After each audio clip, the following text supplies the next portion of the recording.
gaúcho herói do Acre. Filho, neto e bisneto de militares, José Plácido de Castro nasceu em 1873, no Rio Grande do Sul. Seguindo a tradição da família, também desejava servir à pátria. Foi aluno da Escola Militar e se envolveu em sua primeira luta armada durante a Revolução Federalista em 1893. Os rebeldes lutavam pela autonomia gaúcha frente ao poder central. Assim como eles, Plácido também defendia eleições diretas para a substituição do presidente Deodoro da Fonseca, que acabara de renunciar. Quando um grupo de oficiais pediu o fechamento da escola militar para que os cadetes pudessem lutar em nome do presidente Floriano Peixoto, Plácido seguiu o caminho contrário e decidiu se integrar às forças revoltosas.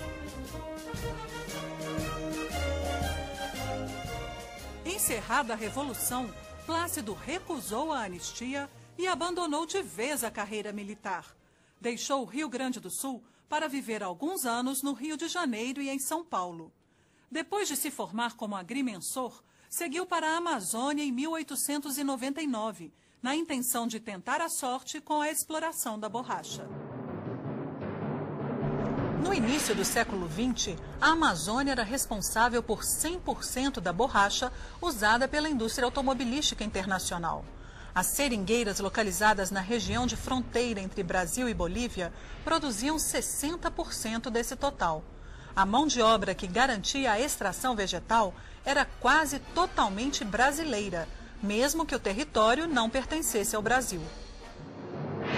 Para garantir a soberania no local, a Bolívia instalou em 1899 um posto alfandegário na cidade de Puerto Alonso.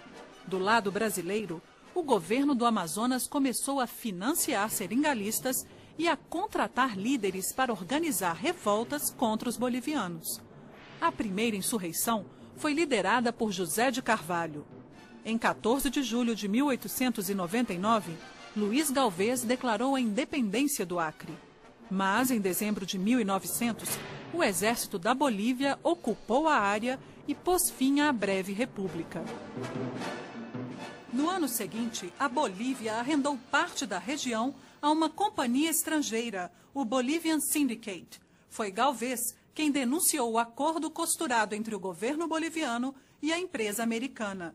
O modelo de negócio dava aos estrangeiros plenos poderes sobre o território arrendado.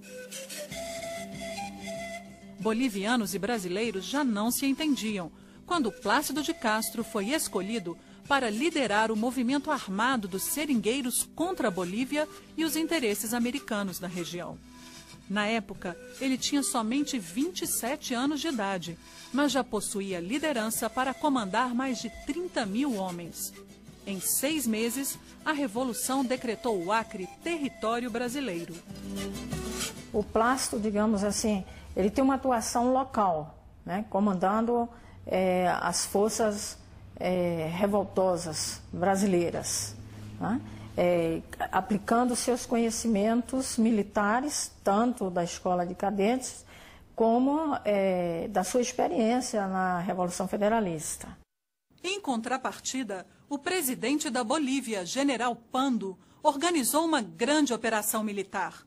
O rumor de que as forças bolivianas ocupariam o Acre preocupou o governo brasileiro.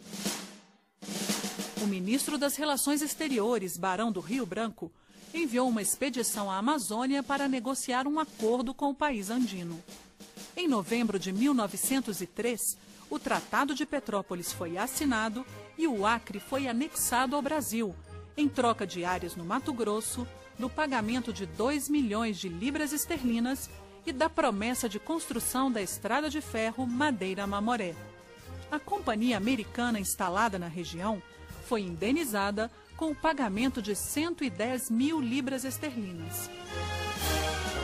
Depois da luta, né, ele nomeado governador, ele faz uma viagem ao Rio de Janeiro, capital do país, vai também à sua terra natal, né, no Rio Grande do Sul. Lá ele se enamora de uma prima, né, fica apaixonado e depois ele volta, né, para o Acre, que decidido, está entendendo, a aumentar as suas posses e a consolidar a sua fortuna. De volta ao Acre, foi nomeado prefeito.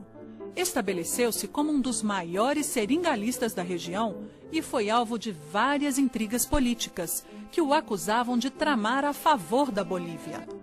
Plácido de Castro foi assassinado em 1908 numa emboscada.